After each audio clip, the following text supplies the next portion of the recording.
it's time for this new adventure and time to build a new relationship with US soccer and with the players here. And listen, I'm in New York City. It's not so terrible, is it?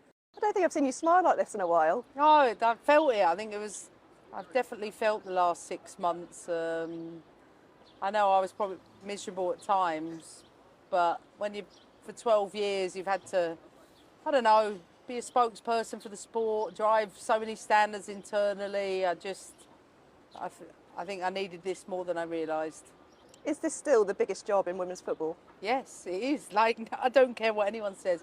It really is. It's, for me, a little bit like the Brazil in the men's game. Historically, you know, what this team has stood for, what they've advocated for, what they've represented as women, not just in this country, but to the women's game worldwide. So it's fitting for me to be with them and vice versa. I think we're coming together at the right time. Will it be soccer going forwards, or will it always be football to you? It's going to be more than just soccer. I have to get used to locker rooms. I have to get used to roster. I have to get used to end line. I have to get used to upper 90, different positions. Yeah, my Americanisms will come back, but because I've used them once before, I think it'll be easy for me to do that. I think it'll be a lot harder for the rest of the English staff, though. When you think of successful women's football teams, you think of the USA, but they're no longer out on their own, dominating the way they were. Teams like England arguably have caught them up. Yeah. How big is the job you've got on your hands to get them back to the top of the rankings and winning tournaments again?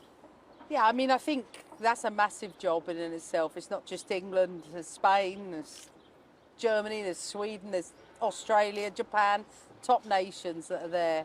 We all know this is a nation that expects to win, but I think it's important that everybody here focuses on the processes and the steps that we need to take to be able to perform at the level that's required to do that.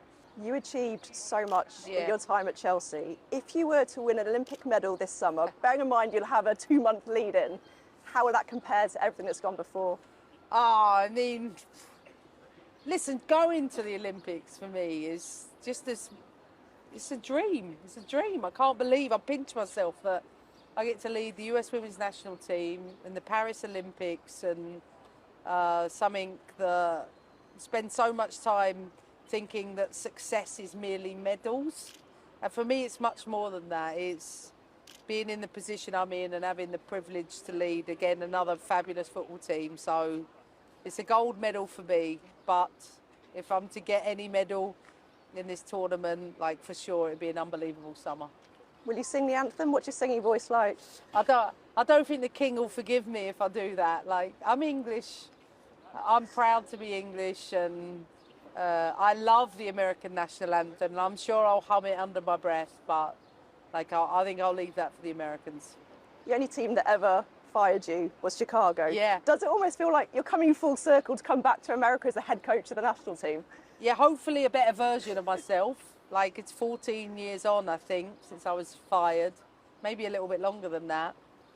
And such great lessons for me in my coaching. And I do feel like I'm coming back a more well-rounded, more experienced version of myself.